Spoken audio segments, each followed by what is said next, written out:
ele o domínio. Ah, foi. Tá gravando agora. Ok. Vocês estão vendo a apresentação? Sim. Se eu fizer assim, vocês olham só a apresentação ou o próximo slide também? Olha tudo. Olha tudo?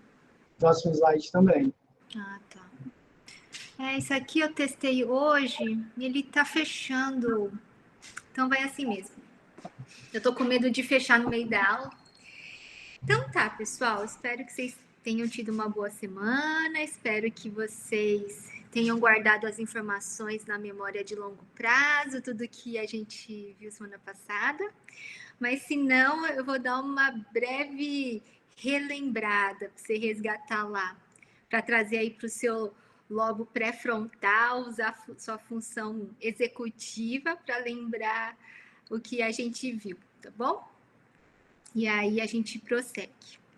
Bom, de forma bem resumida, a função cognitiva, então, seria essa nossa habilidade de processar, integrar, realizar a manutenção, estocar e também recuperar determinadas informações para que a gente possa, então, planejar ou tomar decisões,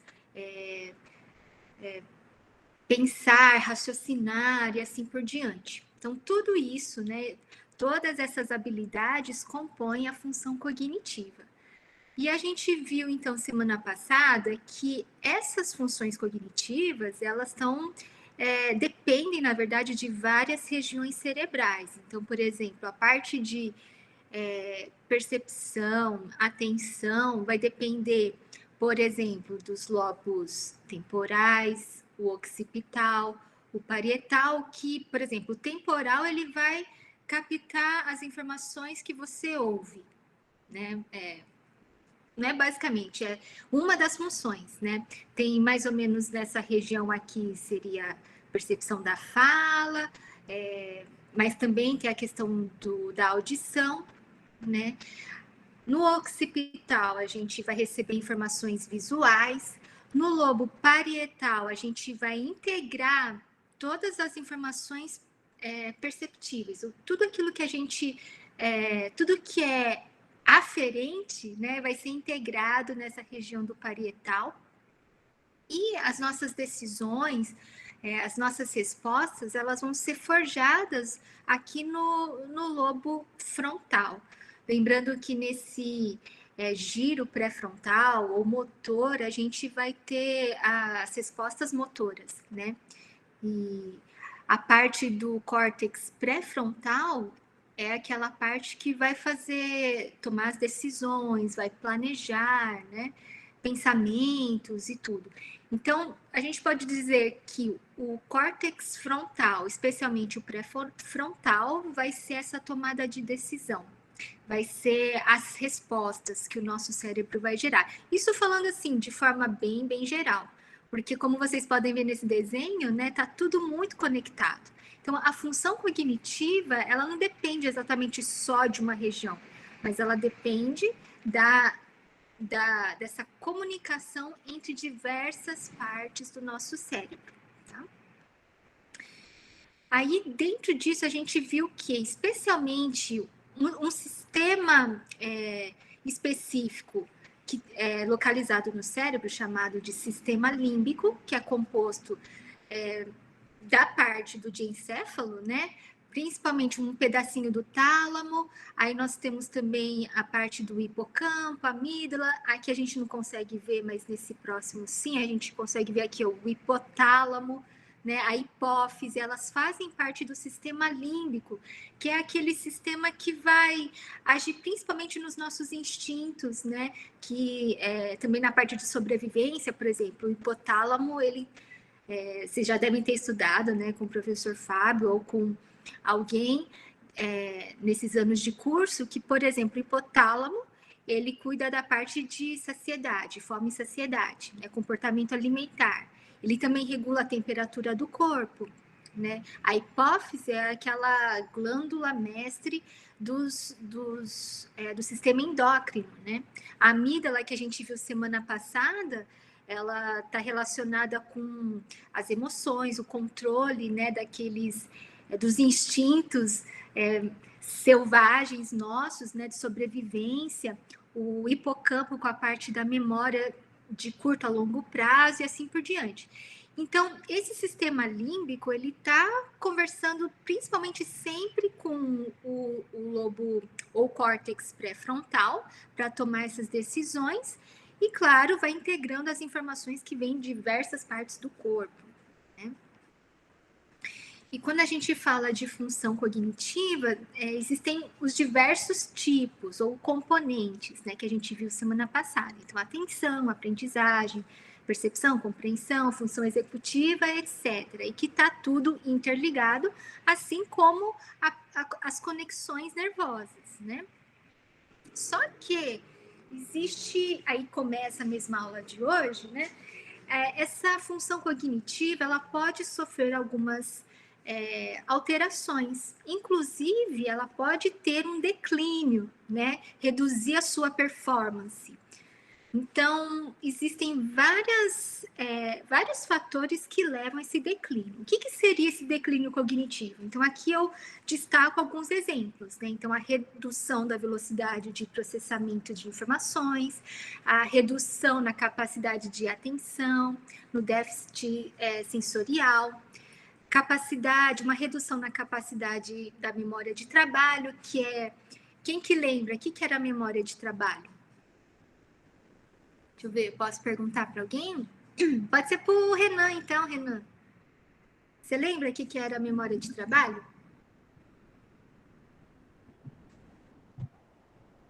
Oi, Pro. A memória de curto prazo? É aquela memória de curtíssimo prazo, né? Que dura segundos, né? Que pode ser uma informação nova. Ou uma manipulação temporária da informação. Exato, a gente resgata ali, né, nos nossos arquivos alguma informação, traz para o córtex pré-frontal para resolver um problema e depois devolve, né? Ou é algo novo. Então, no declínio cognitivo, então, tem uma redução dessa capacidade de memória de trabalho. Existe uma redução também da ação, né, dos neurotransmissores, e tudo isso acaba prejudicando, né, a função do lobo frontal, que está relacionado com a reação, com a nossa resposta, né, seja motora ou seja de pensamento, etc. Mas existe uma esperança, né? Quando a gente fala em declínio cognitivo, a gente, paralelamente, a gente pode dizer que existe uma capacidade de restaurar, né? Ou minimizar o declínio. Em algumas situações dá para até reverter. E esse processo é chamado de neuroplasticidade. Então, definindo assim de forma bonitinha, seria a capacidade do cérebro de se reorganizar, ou a capacidade dos neurônios de alterar suas funções, seu perfil químico e a sua estrutura, sendo fundamental para a facilitação da recuperação da lesão ocorrida no sistema nervoso central, como acontece nos casos de acidente vascular cerebral, né? Então, pessoas que têm o AVC, ou vulgarmente chamado derrame e tal, é possível recuperar movimentos, é possível recuperar fala, graças à neuroplasticidade, né? Mas não é só nessas condições, assim, drásticas, né, que tem neuroplasticidade, mas, na verdade, a todo instante a gente tem, né? E a neuroplasticidade, deixando mais claro, né, é essa capacidade do cérebro melhorar a conexão entre as suas partes, né? E isso acontece com novos estímulos ou reforço desses estímulos.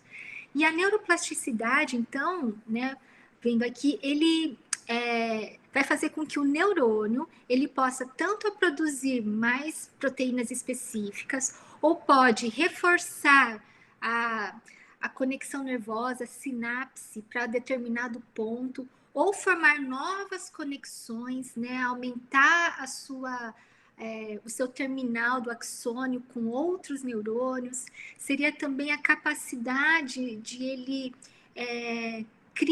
o cérebro criar novos neurônios também. Então, tudo isso engloba a neuroplasticidade. Tá? Então, quando falam, né, para você evitar a demência, tal, procura, não sei se vocês já ouviram falar, né? Mas tenta andar no escuro, né? E tenta andar de costas, usa mais a mão esquerda. Então, tudo isso é para estimular a neuroplasticidade. Então, aqui tem um exemplo, né, assim, que seria aumento das terminações nervosas, aumento da árvore dendrítica, né? E não somente o aumento do número de neurônios, tá bom? Tudo isso é denominado neuroplasticidade. Bom, voltando para o declínio cognitivo, ele pode se dar por diversos fatores. Então, tem fatores que a gente não pode controlar, como, por exemplo, a idade, né? Todo mundo vai envelhecendo. O histórico familiar, que engloba tanto a parte biológica, como a própria forma de educação, de criação, né? Que cada família tem de particular. E não tem como controlar muito isso. Ou acidentes, que pode levar a um trauma, né, craniano. O nível de educação, que nem sempre as pessoas podem escolher. Mas tem fatores que, ao contrário, a gente pode escolher, que está relacionado com o estilo de vida. Então, fumar, beber, a quantidade de estresse que você pode tentar balancear, né?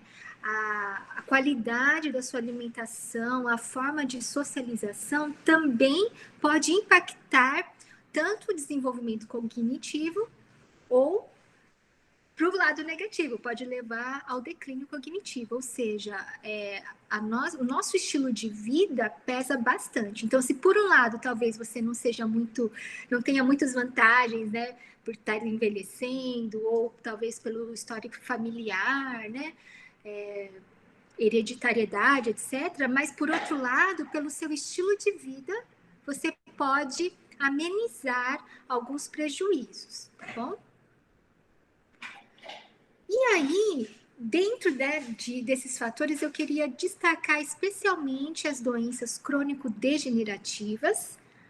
Alguém pode definir para mim o que seria doenças crônicas degenerativas?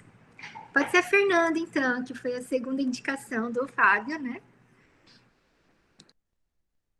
É uma doença que ela vai progredindo, né? A gente não tem muito controle sobre. O que mais? Alguém pode complementar a resposta da Fernanda? Lara, você pode complementar?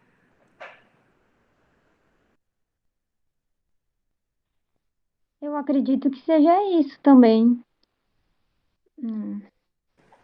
Tá, então eu vou complementar, né? De certa parte, a gente não tem muito controle, mas a doença crônico-degenerativa, ela não é transmissível, né? Então, você não pega, se encostar em alguém, você não pega, né? É algo que você vai cultivando, digamos assim. Então, você tem um potencial genético, é possível que tenha, né, esse potencial genético, por exemplo, de ter diabetes. Mas o estilo de vida conta muito para desenvolver, né? Então, se, por exemplo, seu avô teve diabetes, seu pai teve diabetes, então você carrega um potencial genético grande de ter diabetes. Mas se você conseguir, né, ter uma vida disciplinada, né, não comer muito doce, fazer exercício físico, não se estressar demais, né, você tomar conta certinho da sua vida, você vai minimizar essa chance de desenvolver. Mas uma vez que ela está instalada, dificilmente ela vai ser revertida. Você só vai poder controlar. Então, é o caso de diabetes, de obesidade, hipertensão, doenças cardiovasculares, tá? São doenças crônicas degenerativas ou doenças, não transmissíveis, doenças crônicas não transmissíveis, né? Bom, e sedentarismo, que seria vocês já sabem, né? A pouca quantidade de atividade física. Então, esses dois fatores de risco, eles têm uma grande chance de potencializar o declínio cognitivo, tá? Isso porque, pensando assim, biologicamente, tanto do ponto de vista morfológico como fisiológico, né, vai estar ali prejudicando a vascularização, o metabolismo e também trazendo um desequilíbrio que leva a uma inflamação. Então, vamos pensar assim em termos de vascularização, né? O cérebro, a gente sabe que ele é altamente metabólico. Então, para isso, é necessário que haja uma demanda específica de oxigênio, porque nós somos, né, seres que precisam do oxigênio para produzir energia. A gente precisa de maior quantidade de substrato energético, né, e também que haja remoção daquele lixo metabólico, né?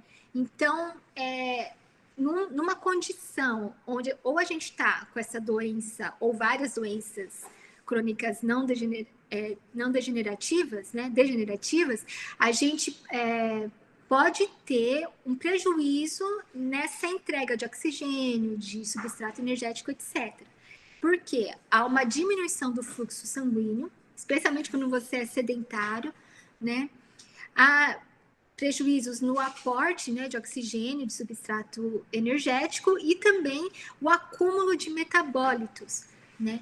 Tudo isso vai fazer com que haja um prejuízo na síntese proteica, na plasticidade sináptica, na síntese de energia e vai prejudicar também a geração de novos potenciais de ação. Do ponto de vista metabólico, né?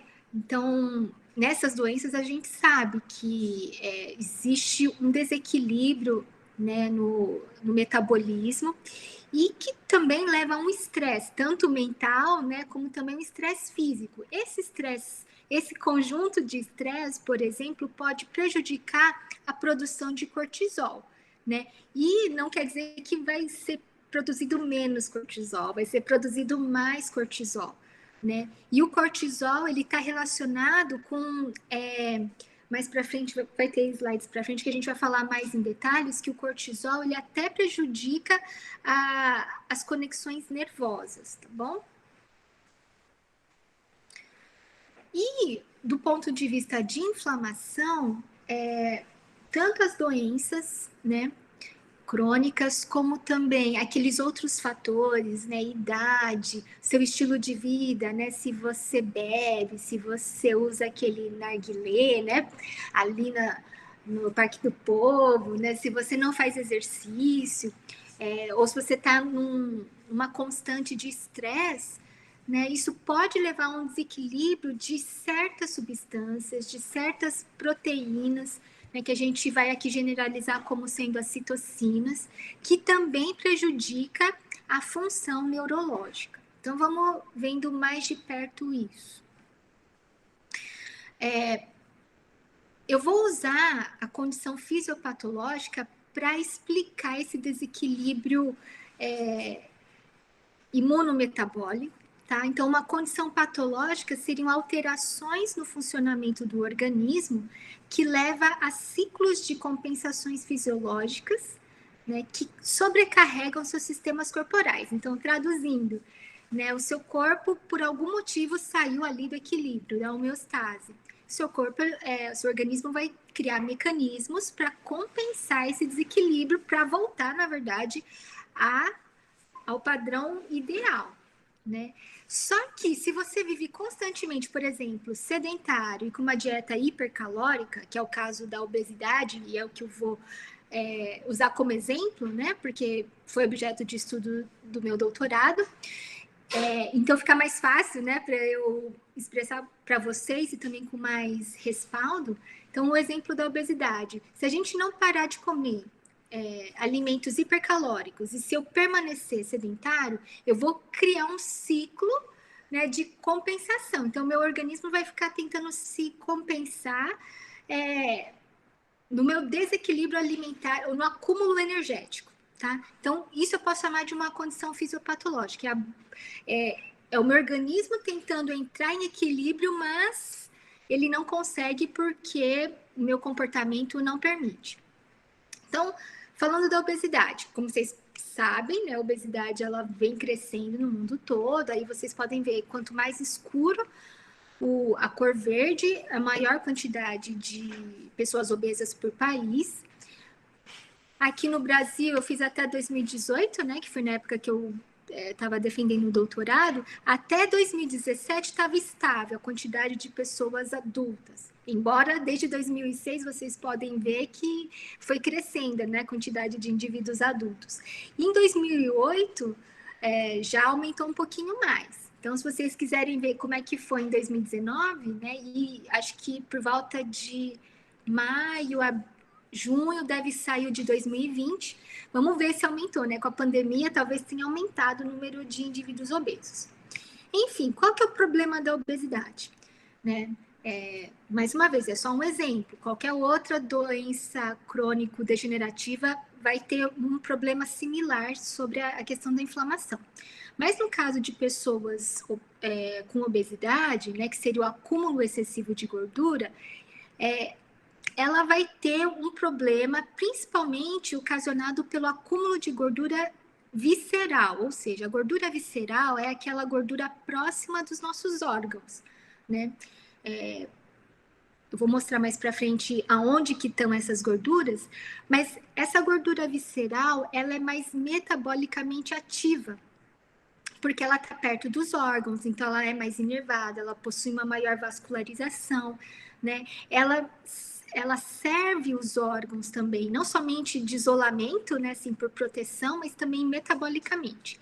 E na gordura visceral, existe uma maior quantidade também de células imunológicas, como linfócitos, macrófagos, monócitos, que são infiltrados, né? Não sei se vocês já tiveram essa aula com o professor Fábio, com o Kaique, com qualquer outro aluno dele. Dani, deixa eu só dar um detalhe. Eles estão fazendo a disciplina de doenças metabólicas, então eles vão ter todo esse contexto, e quando eu falar da parte periférica, eu vou falar também, então assim, pode falar, que se eles não entenderem, eu vou repetir de novo nas outras aulas. Ah, belezinha. Então tá bom, então só dando uma introdução para as aulas futuras do professor Fábio.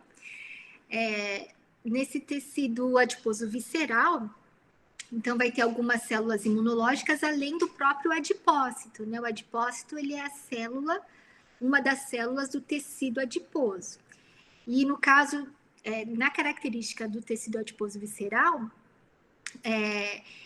esses adipócitos, eles servem para acumular lipídios, né? Só que se você não faz exercício e se você tem uma dieta hipercalórica, a tendência é acumular, obviamente, essa gordura. Só que vai chegar num ponto, né, que esse adipócito, ele vai crescer de tal forma que ele vai começar a comprimir os vasos sanguíneos ou seja, não vai chegar oxigênio, não vai chegar os nutrientes, não vai ter a remoção também dos metabólitos, e aí meio que esse adipócito ele vai pedir um socorro, né? Eu preciso emagrecer, precisa liberar essa via da circulação para que o funcionamento se restabeleça. Então, nesse processo, ele vai produzindo uma série de proteínas, sinalizadores químicos para tentar, entre aspas, emagrecer esse adipócito e resolver o problema, tá? Então, ele tem várias estratégias que eu vou deixar para o professor Fábio explicar na aula. Enfim, ele vai produzir uma série de fatores que a gente vai chamar que a gente está chamando de citocinas, genericamente. Algumas delas são aumentadas, essas que estão de vermelho, tá vendo? Que tem uma característica pró-inflamatória nesse momento, tá? E outras proteínas que são reduzidas, que nesse momento a gente vai chamar de anti-inflamatório. Então, por exemplo, o fator de necrose tumoral alfa, essa citocina, ela tem a função de inibir, por exemplo, a via da insulina, né? Quem sabe me dizer para que a insulina serve? Vamos ver. Pode ser a Valentina. Valentina, para que serve a insulina? Eles tiveram isso bioquímica. Vamos ver se a memória deles estão boa. Valentina, Pedrão. A Fernanda eu vou deixar ela quieta um pouco. A Gabi tá aí, ó. Quem mais? Pode falar, gente. Pode perguntar para... Travou. Quer dizer, travou para mim. Travou aqui, Valentina. Você fez meio que um teatro aí. Travou Valentina mesmo. Cortou a própria internet para Não, gente, eu juro por Deus que não. A internet caiu bem na hora. Então, repete, por favor. Para que serve a insulina? Tá ouvindo? Tá? Sim. Ai. Não, professora, eu falei que eu realmente não lembro. Pode perguntar para outra. Para levar a glicose para dentro da célula? Isso. Em determinados tecidos, né, a insulina ela é importante para colocar a glicose dentro da célula. E esse fator de necrose tumoral, o TNF-alfa, ele inibe a ação da insulina. Então, a insulina até pode tentar se conectar ali com o receptor, mas a cascata, né, de sinalização, ela não vai chegar. Né? Ela vai ser interrompida pela sinalização causada pelo TNF-alfa, ou seja, a glicose vai ficar ali do lado de fora. Né? E isso pode causar, então, a longo prazo, tanto naquele momento, uma resistência à ação da insulina, que eu estou chamando aqui de RI, né? Mas a longo prazo pode ocorrer o acúmulo de glicose e também uma resistência à insulina geral, sistêmica, generalizada, não só ali naquela região, né?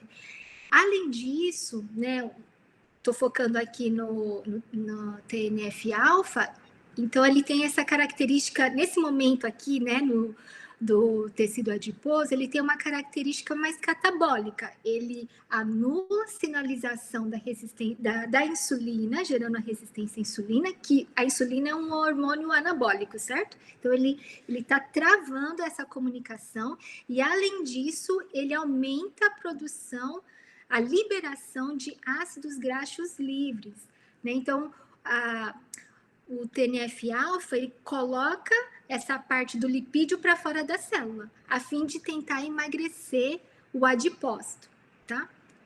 Por que eu tô falando tudo isso, né?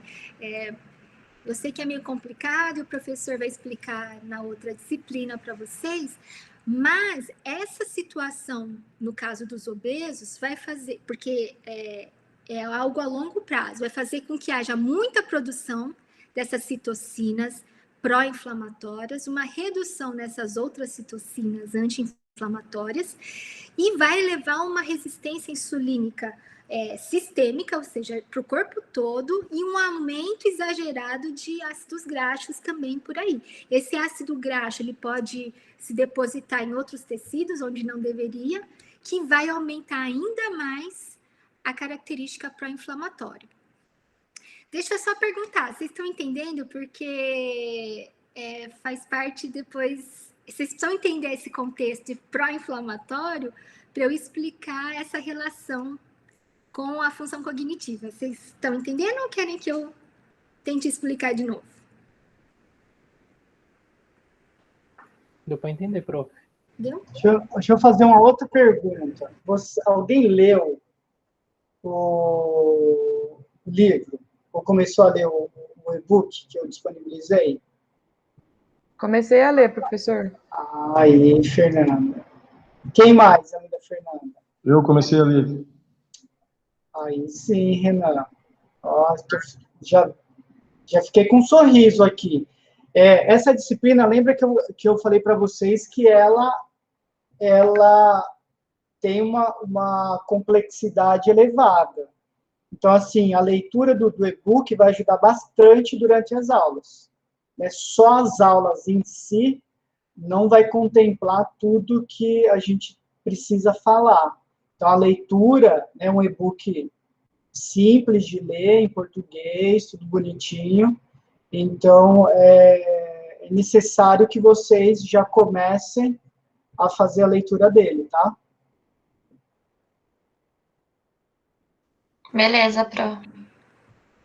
Tá, então, bom, eu vou tentar resumir essa parte. Enfim, não só na obesidade, como qualquer outra doença crônica, e qualquer, na verdade, doença no geral, vai ter um grau de inflamação, tá?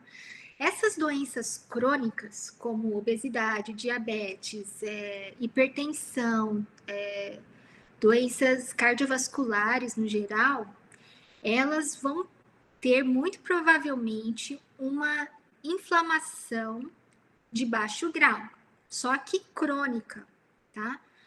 E o problema dessa inflamação crônica é que vai levar, o ponto-chave é resistência à insulina. Deixa eu ver aqui o próximo slide. Então, voltando um pouquinho, em relação aos tecidos adiposos viscerais. Então, são tudo isso que está em laranja são considerados aqui, na verdade.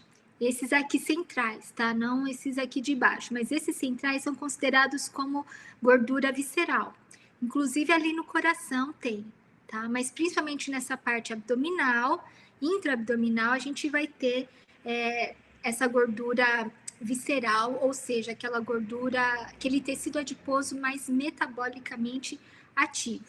Então, mesmo que a pessoa seja magra, é possível, né, que ela tenha um excesso de gordura visceral. Então, não sei se vocês conseguem ver aqui, eu acredito que sim, ó, todos têm a mesma circunferência. Então, se você pegar uma fita antropométrica e medir a cintura dessas pessoas, elas vão ter a mesma circunferência.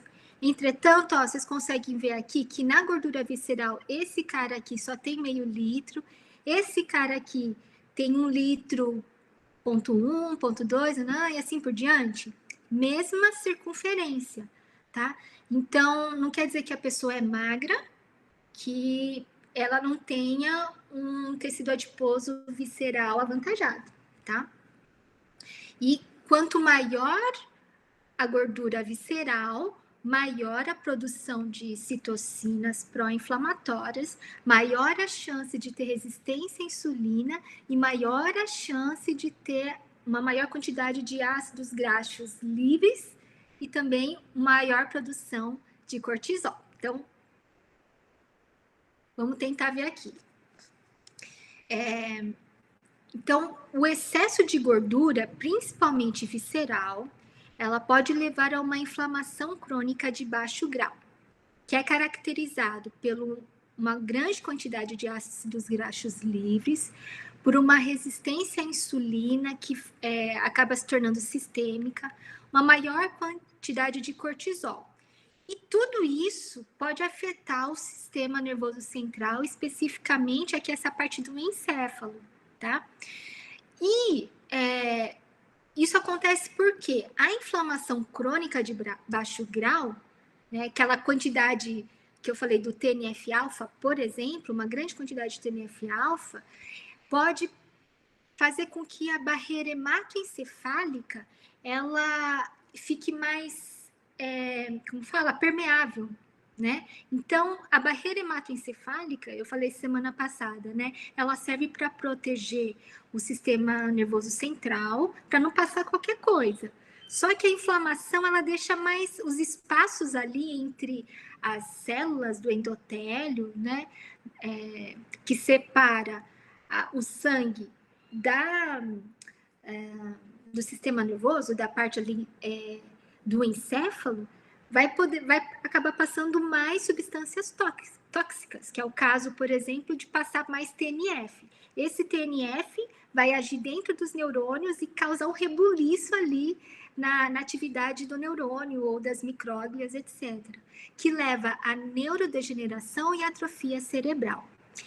Eu não tô vendo a carinha de vocês, eu queria saber se vocês estão entendendo, porque eu sei que é mais densa essa parte. Vocês querem que eu repita ou não? Tá tranquilo? O silêncio eu vou considerar que tá tranquilo, então eu vou tocando para frente. Se alguém tiver dúvida, vocês podem me interromper, tá bom? É importante esse quadro, porque a inflamação crônica de baixo grau, que todo mundo escuta falar assim, né? O idoso é uma pessoa inflamada, o obeso é uma pessoa inflamada, o diabético é uma pessoa inflamada. Aí se eu perguntar assim para vocês, o que é esse inflamado?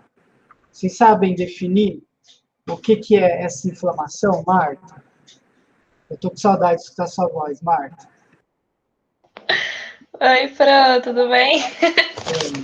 Tava com medo de você me chamar. Tava com medo? Oi? Com medo? Eu falei, ele vai me chamar. Eu não assisti a aula de semana passada ainda. Eu falei, a minha base de eu tenho que rever minhas anotações de bioquímica, que eu já fiz já faz uns 2 anos, né?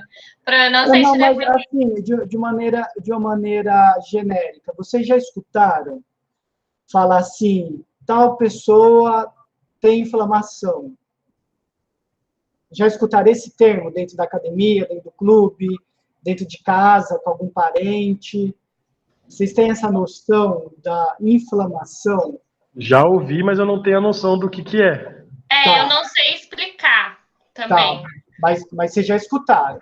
Já. Normal, inflamação de inflamação na minha garganta. Exatamente. Então, Dani, eu posso só dar... Porque vocês vão ver isso de uma maneira mais densa durante a disciplina. Então, pensa que inflamação é uma resposta do seu sistema imunológico, né? Esse exemplo da Marta é o mais claro. Todo mundo aqui, imagino eu, já pegou a inflamação da garganta, né? Ficou com a garganta inflamada.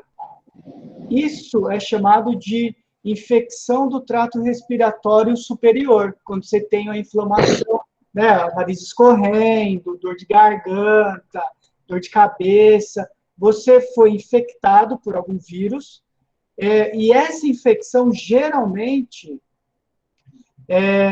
gera uma resposta inflamatória que a gente chama de resposta inflamatória aguda, né? Porque se você está resfriado e você toma os devidos cuidados, né? Então não toma água gelada, não anda descalço pela rua, né? Aquilo que toda mãe, vocês sabem que a mãe fala. E hoje, não toma friagem, professor. Não toma friagem, não sai com o cabelo molhado, né?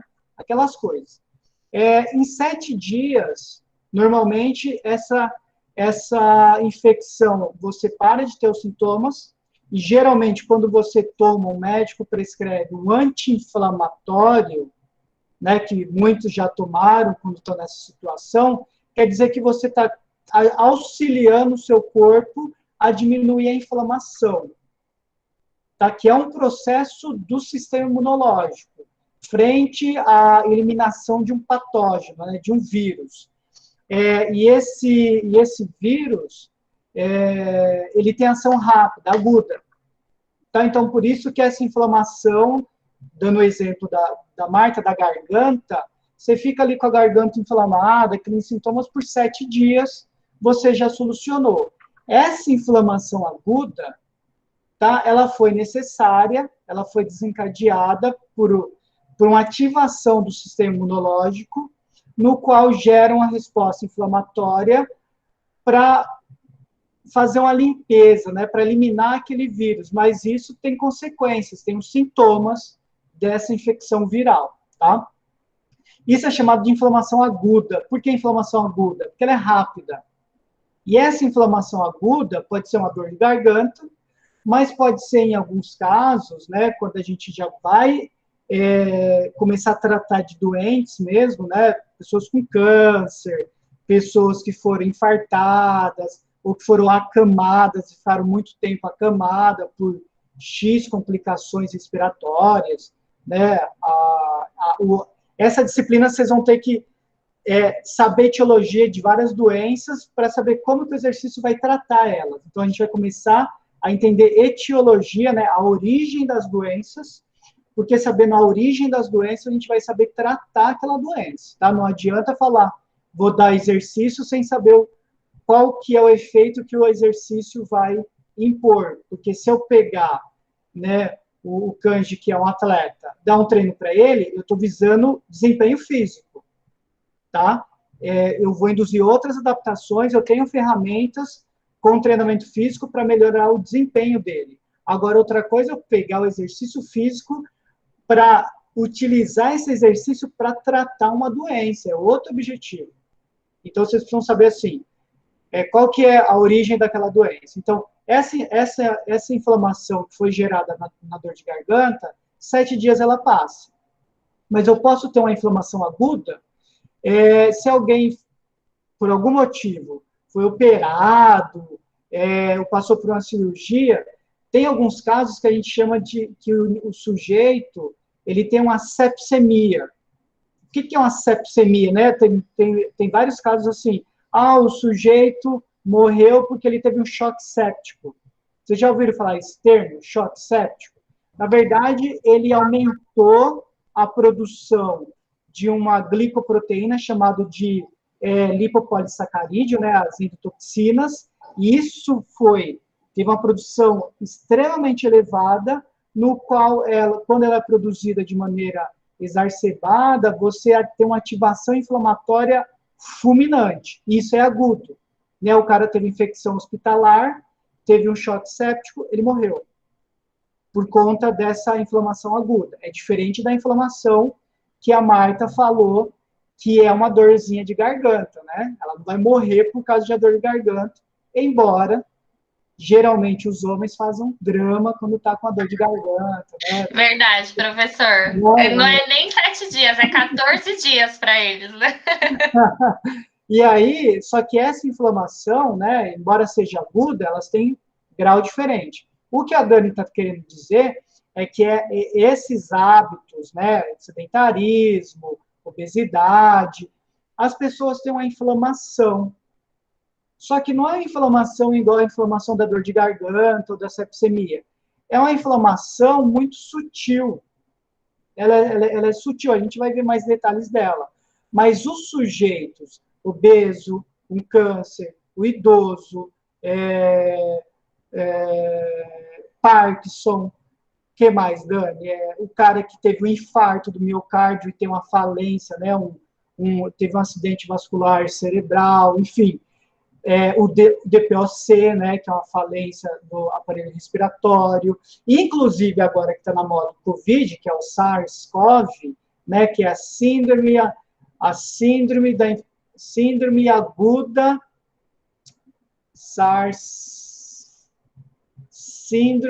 ajuda aí, Dani, síndrome da infecção aguda. Síndrome aguda respiratória grave. Isso, grave. O SARS-CoV tem o que a gente chama de tempestade de citocinas. Tá? O que é essa cytokine storm? Né? É um monte de citocina sendo produzida durante um longo período. Por isso que as pessoas morrem. Tá? Mas o que a Dani está mostrando é uma inflamação bem sutil, que geralmente os nossos alunos, eu falo nossos, né, porque eu também já dei aula, enfim, vocês vão pegar esses caras. Vocês precisam saber que esses alunos têm uma inflamação crônica, porque crônica é mais de 7 dias. Na verdade, são anos inflamado. De baixo grau. Por que baixo grau? Porque ela é bem sutil. Não é tão alta como uma infecção de dor de garganta ou aquele choque séptico, que é algo extremamente elevado. Tá? Então, esse termo, inflamação crônica de baixo grau, é caracterizado por uma resposta imune que está sendo ativada durante um longo período, né, da vida dessas pessoas. E nós, como os professores de educação física, vamos utilizar o treinamento físico como uma estratégia anti-inflamatória, tá? Que a gente vai ver isso também de maneira muito gente vai martelar muito nessa resposta, vocês têm tópicos que a gente só vai abordar isso. Mas, só para vocês terem uma ideia, a informação que a Dani está falando é importante porque tem toda essa ativação central, né, que vocês precisam ter essa ideia. Desculpa, Dani. Obrigado. Imagina.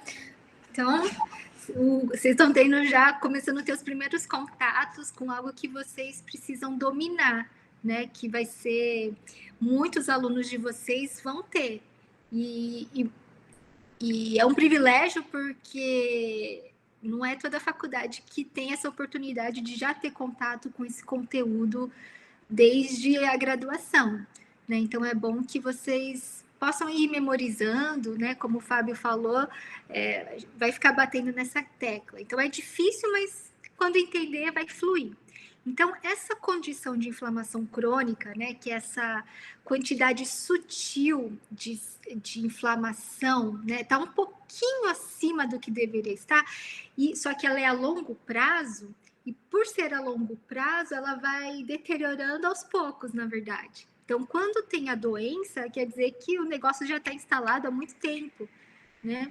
E, às vezes, ela começa num tecido específico, e depois de um tempão, ela vai se tornar sistêmica, né? Vai atingir outros órgãos, outros sistemas. E quando ele cai na corrente sanguínea, né? Pode, então, atingir o sistema nervoso central e prejudicar a comunicação ali entre os neurônios. E isso, a longo prazo, pode levar a uma neurodegeneração e uma atrofia cerebral. Então, o que seria essa neurodegeneração?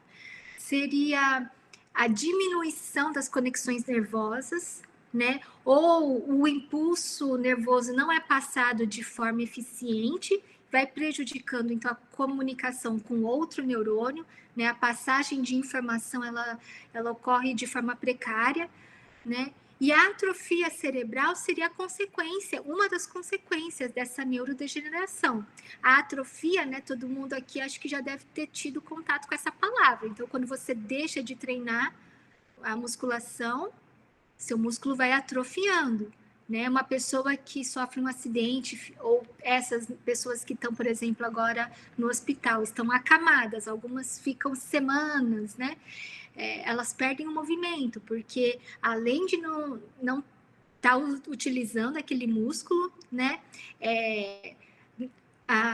Não recebe a informação, tem que reaprender, então houve uma redução morfológica, né, daquele tecido. Então, pode acontecer também com o cérebro. E isso, consequentemente, vai prejudicar o desempenho cognitivo. Então, tá vendo que essa inflamação crônica, né, que é ruim para obesidade, que é ruim para diabetes, que é ruim para DPOC, que é ruim para quem é hipertenso, para quem está envelhecendo, ela não é ruim somente porque afeta o pâncreas ou só porque afeta o fígado ou o pulmão. Não, afeta também o cérebro, tá? E isso prejudica a capacidade de tomar decisão, a capacidade de utilizar as informações, resolver problemas, etc. Então, um problema que pode acontecer, né, com os fatores relacionados ao declínio cognitivo é a atrofia cerebral, que é a diminuição da substância branca. Lembra, a substância branca, a gente viu semana passada, é o conjunto de axônios, né? Já a substância cinza, ou cinzenta, que também é diminuída na atrofia cerebral, é o conjunto de corpos de neurônios. O corpo do neurônio é aquela parte onde está o núcleo, né? Onde está a maioria das organelas e é onde começam as ramificações dos dendritos. E também há um aumento do líquido ou fluido cerebroespinhal, tá?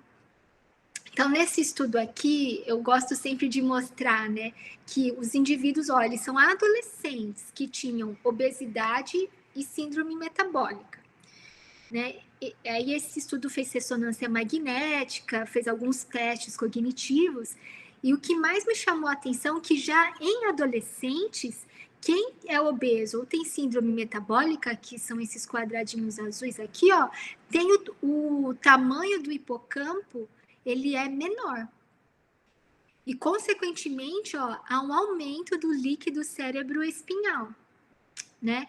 Então, ou seja, obesidade é muito mais do que somente estética, né? Somente a quantidade de gordura. Ela prejudica a morfologia de outros órgãos, né? E também a parte metabólica. E nesse estudo aqui, quem teve esses resultados também, por exemplo, teve um pior desempenho em matemática. Né? Eles então, mostrando que compromete também a função cognitiva. Né? Essa revisão já fala em questão dos velhinhos, né? A longo prazo. Então, geralmente, existe uma relação, né? Ele mostra que houve uma relação entre obesidade e desordens neurológicas, uma relação inversa entre o índice de massa corporal e o volume cerebral, ou seja, quanto maior o IMC, menor o volume cerebral. Todo mundo sabe o que é IMC? Alguém tem dúvida? E para que serve IMC? Pedrão, quer explicar? Aproveita que você está com o suporte científico do Agostinete aí. O IMC ele é um indicador que leva em conta a estatura e a massa corpórea do indivíduo, e ele tem uma boa correlação com alguns desfechos de saúde, como, por exemplo, doenças cardiovasculares, e ele, dependendo da idade, né, sobretudo crianças e adolescentes, ele é um indicador muito... É um indicador que vale a pena ser usado, né, em populações gerais. Tem alguns problemas com populações idosas e por exemplo, atletas, mas de maneira geral ele é um bom indicador para correlacionar com desfechos de saúde. Isso, então é um dos indicadores, né? Então seria a sua massa corporal dividida pela altura ao quadrado, né? Em metros, altura em metros. Então, para quem é sedentário, dá para usar. Né? Então, quando os estudos são assim mais epidemiológicos, especificamente de sedentários, tal, o IMC ele é um bom parâmetro. Né? Então, quanto maior IMC, maior a pessoa vai desenvolver um grau de obesidade. Então, tem a pessoa com sobrepeso entre 25 e 30, de 30 para cima já é considerado obeso, e aí tem os graus da obesidade, certo? Então, a pessoa que é obesa, ela tem uma maior chance de desenvolver a demência, e idosos obesos, né, segundo essa revisão, possuem maior concentração dessa proteína, beta-amiloide, no hipocampo. Essa proteína, ela está relacionada com Alzheimer, tá? Ou seja, tudo isso prejudica a função cognitiva. Então, só mostrando, né, como que uma doença crônica, ela pode prejudicar a forma como você raciocina, sua capacidade de escolhas e tudo mais. E, assim, não tem como, né, falar só da parte morfológica, porque a parte metabólica também vai ser afetada. Então, nessas doenças, como eu já enfatizei antes, há a presença da resistência à ação da insulina. E quando isso acontece no sistema nervoso central, ou seja, ali no cérebro, ele acaba prejudicando também, não somente, né, porque no cérebro a insulina ela não vai ser utilizada para colocar a glicose para dentro da célula, né? O tipo de receptor é diferente. Agora, a insulina ela tem outros papéis ali no cérebro. Então, uma delas, ela atua junto com a leptina para regular o comportamento alimentar. Né? A insulina também trabalha ali na parte do hipocampo. Então, ela vai ter um efeito direto. Se eu tiver uma resistência à insulina, vai afetar o meu desempenho na memória. Né? Então, que a gente sabe que a insulina ela regula a função do cérebro. Né? Esse artigo ele tenta explicar um pouquinho como isso acontece, né? Mas ainda tem muitas coisas assim, a insulina, a gente sabe que a insulina é importante para o cérebro, mas ainda não está muito claro exatamente como ela funciona, né? Precisa de mais estudos para esclarecer tudo isso. Esse é um outro estudo que eu também gosto bastante, porque mostra que o problema da gordura visceral relacionado com a função cognitiva, ela não acontece somente com pessoas com IMC acima de 30. Como vocês podem ver aqui nesse estudo, ó, esses adolescentes, né? Não são nem adultos, nem velhinhos, são ainda pessoas que estão se desenvolvendo. O IMC está dentro da classificação de normalidade, são pessoas eutróficas, né? Não abaixo do peso e nem acima, né? Então, mas todos esses eutróficos, todos esses adolescentes com o IMC normal, aqueles que tinham maior quantidade de gordura visceral apresentaram uma menor função cognitiva, tá? Então, ou seja, já existe um grau aqui de inflamação crônica, né? Só que baixa, que provavelmente levou a uma resistência à insulina que afetou a performance da função executiva.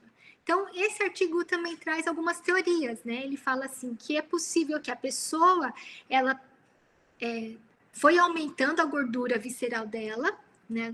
Tecido adiposo visceral, foi aumentando, e conforme ia aumentando a gordura visceral, foi diminuindo o desempenho cognitivo.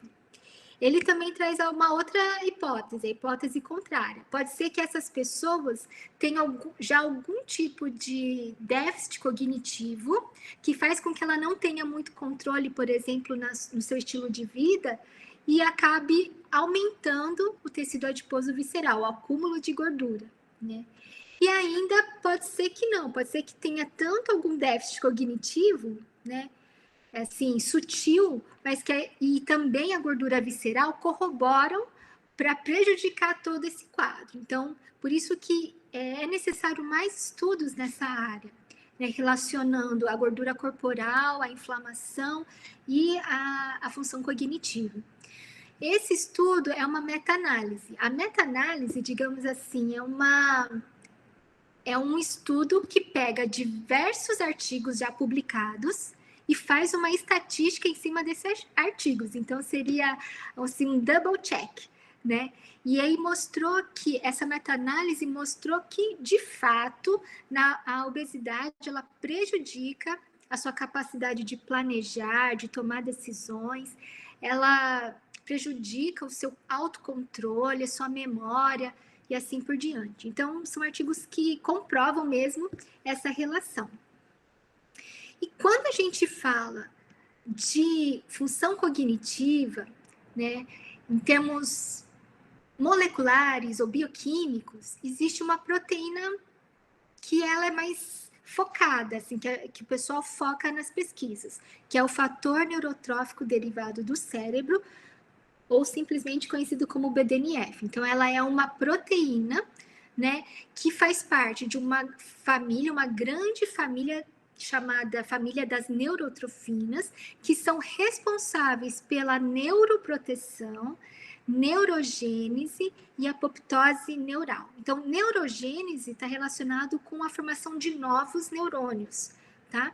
E a apoptose está relacionada com a morte programada desses neurônios. Então, essa proteína BDNF, né, ela vai ter essa função neuroprotetora, ela vai estar relacionada, ela vai incentivar a produção de novos neurônios e, em alguns casos, ela vai estar relacionada com a morte desses neurônios.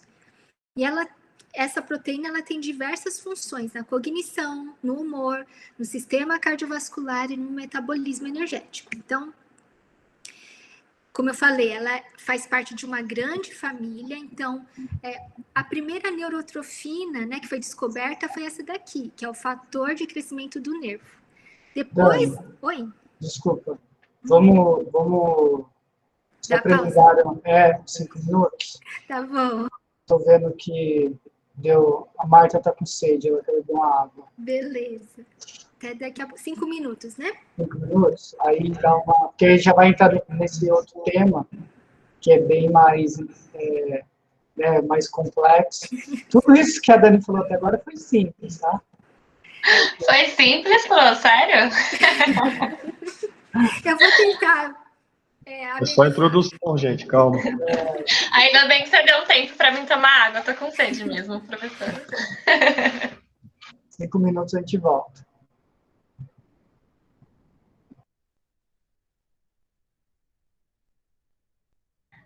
Ô, professor, deixa eu aproveitar e perguntar. A professora, ela disponibiliza os slides? Ela tem a aula gravada. Eu posso pedir para a Dani se ela pode disponibilizar os slides, mas não sei. Não, beleza. A gente pergunta para ela. Não, é que eu sou uma pessoa que eu gosto de anotar os slides e anotar junto com a fala dela, mas se ela não disponibilizar... Eu posso, mas vai ficar gravado, né? O pessoal vai ter acesso, né? Gravado. Então, melhor ainda, né? Ajudaria muito, eu acho, na hora de estudar a disponibilidade da aula, viu, professor? Mas vocês não vão assistir assim?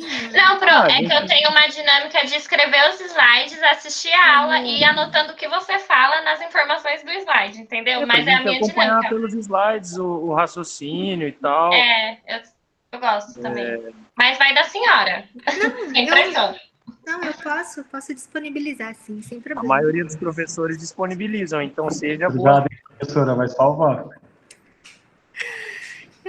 Não, mas tranquilo. Obrigada, Pro. Vai lá beber água, Marta. Tá bom. Ô, Cândido, tudo bem, pode... Como a aula vai ficar gravada, tem que sair às 4. A aula não vai estender tão mais do que às 4, tá, Cândido? Professor, eu também, tá? Já que o Cândido falou, eu vou falar também. Eu tô no meu serviço, eu saio às 4 também, então eu vou para casa e tento pegar o fim lá. Tá bom. Tá bom? Eu vou lá pegar meu café, que eu tenho agora 3 minutos.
ponte, com aquela bola, sabe, oval, assim, ponte, prancha, tá fazendo aqui, andar de lá no minuto. No minuto. É o Fidel, sabe o Fidel? Bem Que isso, Márcio? Que isso, Márcio? Não conhece você. E o grandão lá, o Banana? Não. O Pentáculo? Ele tava lá, quando tava travadinho das costas. Você trocou com ele? Eu marquei, podia ter passado por tempo.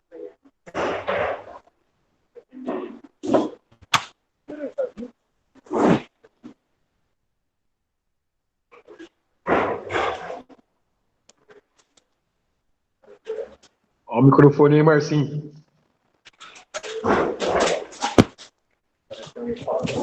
Professor, que vai na hora. Nossa, olha.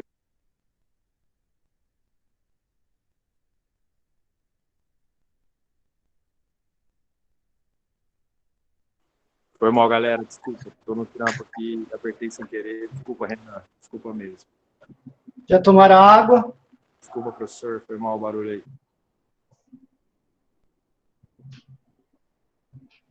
Voltei já. Bora. Tô pronto.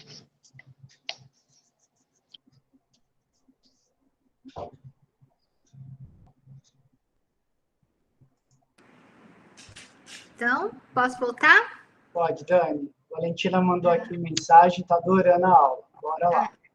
Então tá bom. Certo, deixa eu voltar aqui, que eu tô vendo, né? O que falta ainda. É mais fácil fazer isso aqui. Bom, enfim, eu tava falando do BDNF, né? Então, que ela é uma proteína importante e tal, que está relacionada com a neuroproteção, né? Ela, dentro da família que ela pertence, o BDNF é o mais importante, por isso que a gente vai focar nele. Então, ela é uma proteína, né? O BDNF é uma proteína relacionada à neuroplasticidade, por isso que eu estou focando nela.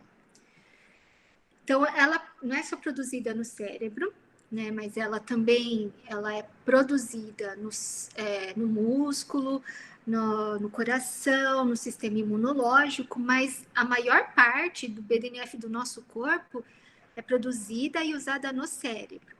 Mas ela tem essa função pleiotrófica que ela tem mais efeitos do que apenas estar relacionado à neuroplasticidade. Então, o BDNF está relacionado com muitos outros setores, né, com a parte de consumo alimentar, né, ingestão alimentar, a parte metabólica, né, e assim por diante. A gente tem alguns tipos de BDNF que a gente chama de isoforma, tá? Então, uma isoforma ou um tipo é o pró-BDNF, e o outro tipo é o BDNF maduro, tá bom?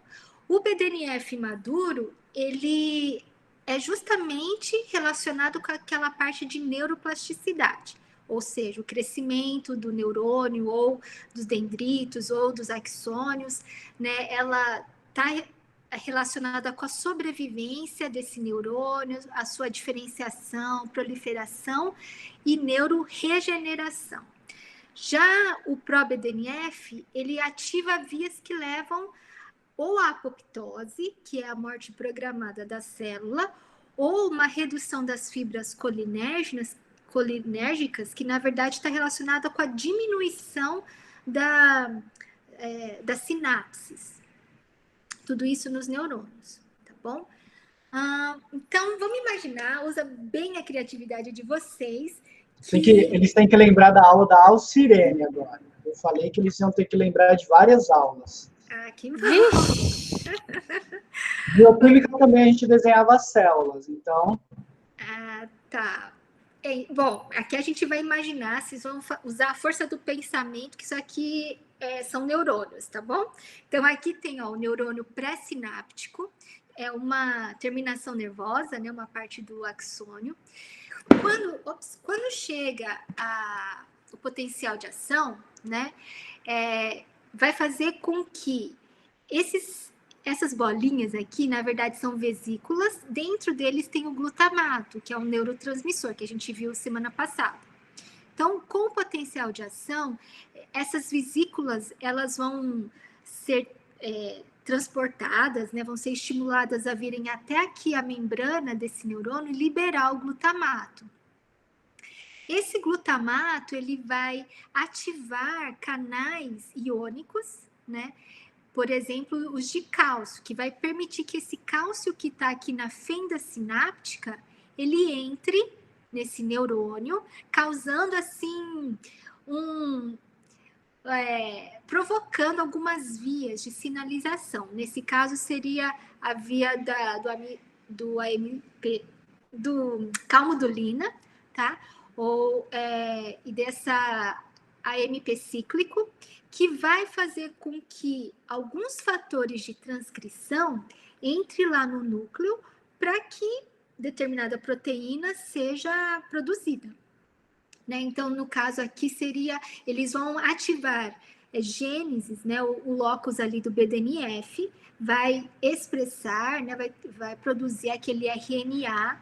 Esse RNA ele vai ser transcrito para que comece, então, a produzir a proteína no retículo endoplasmático. De repente, o cursor sobe, o retículo endoplasmático, né? E aí vai, então, se produzir uma pré-pró-proteína. No caso, seria uma pré-pró-BDNF, um fator neurotrófico derivado do cérebro, que é o nome dessa proteína. No complexo de Golgi, essa pré-pró-proteína, ela vai ser lapidada, né? Transformando em pró-BDNF. Então, esse azulzinho vermelho já é o pró-BDNF. Esse pró-BDNF ele vai ser ensacado em outras vesículas, tá? E dentro dessas vesículas, então aqui vocês estão vendo, né, o pró-BDNF, eles estão conjugados. Existem algumas enzimas aqui, que a gente chama de proteases, que servem para clivar, ou seja, para, entre aspas, quebrar o pró-BDNF em BDNF maduro, tá? Uma dessas enzimas, só de exemplo, seria a furina. Então, ela vai com a ação dela e cliva a parte do pró-domínio e libera o BDNF, tá? Isso aqui é como que acontece a produção do BDNF, como vocês estão vendo. Essas proteínas estão dentro dessa vesícula e quando chega, mais uma vez, um potencial de ação, essas vesículas, elas são incentivadas a irem até a membrana e liberar o que estava dentro dela. Então, dentro dela tinha pró-BDNF, né? Outras que já estavam clivadas, então domínios, o BDNF maduro, e pode acontecer que outras enzimas que estão aqui na fenda sináptica também clive mais ainda o pró-BDNF. Tanto o pró-BDNF como o BDNF, eles podem agir de forma autócrina ou de forma parácrina. Vocês lembram o que é isso? O que é essa ação autócrina e parácrina? Não lembro, não. Não? Eu não lembro, Pro. Tá, Se tiver aula de fisiologia? Sim, há alguns anos. Oxi, alguns anos é meu terceiro colegial. Você vê, Isso também. A perspectiva vai mudando, né? Você viu? Professor, tem a ver com a célula-alvo, não é? Isso. Então... tá vendo? Renan me mata de orgulho. Isso aí, Renan. Eu tô lendo o e-book, professor. Eu falei domingo que eu tô lendo. Que bom, tá pelo menos reforçando sua memória, né? Para armazenar as informações. Isso, então, as proteínas sinalizadoras, elas têm a função autócrina, ou seja, a célula que produz esse sinalizador, ela mesma vai ser ativada por esse produto. Então, é autócrina. Ela mesma vai liberar essa proteína, e essa proteína que ela liberou se liga no receptor dessa mesma célula, dela mesma. Então, é autócrino. Parácrina é quando é da célula do lado. E endócrino é quando cai na corrente sanguínea. tá? Então, no caso aqui do BDNF produzido pelo neurônio, ela vai ter uma ação autócrina, ou seja, é esse neurônio que produziu o BDNF, ele mesmo pode ser ativado pelo BDNF que ele produziu. Ou o BDNF que ele produziu pode ativar o neurônio pós-sináptico, que é esse aqui de baixo, tá? Então, o BDNF tem essa função. Só que tudo vai depender do tipo de receptor. Calma, não se assustem, tá bom? Vamos pôr os pingos nos is. Essa parte é a parte extracelular e aqui é a parte intracelular. Essas cabecinhas amarelas aqui, ó, fazem parte da membrana, tá? Membrana plasmática. Então, na membrana plasmática, tá ancorado um monte de receptor de um monte de coisa, tá? Nesse caso, eu só coloquei os receptores de BDNF, que são alguns. Então, para o BDNF maduro, o receptor preferencial é esse aqui, a tirosina quinase. Quando o BDNF maduro se liga, que é aquela parte azulzinha, né, que é esse quadradinho azul, ele se conecta com esse receptor, ele vai ativar diferentes vias que levam à neuroplasticidade. Resumindo, tá? Todas essas informações é só para dizer que o BDNF maduro ativa vias que levam à neuroplasticidade. O BDNF maduro, ó, que é esse quadradinho azul, ele também pode se ligar a outros tipos de receptores, mas esses outros tipos de receptores levam à apoptose. E o pró-BDNF, ele vai se ligar nesse outro tipo de receptor, que é o P75 associado à sortilina, né? Tanto o pró-BDNF como o BDNF, quando se liga esses dois receptores aqui, vão ativar vias apoptóticas, tá? Vias de morte programada da célula, tá bom? Então, quando eu falo de neuroplasticidade, uma proteína-chave é o fator neurotrófico derivado do cérebro na isoforma ou o tipo maduro, BDNF maduro.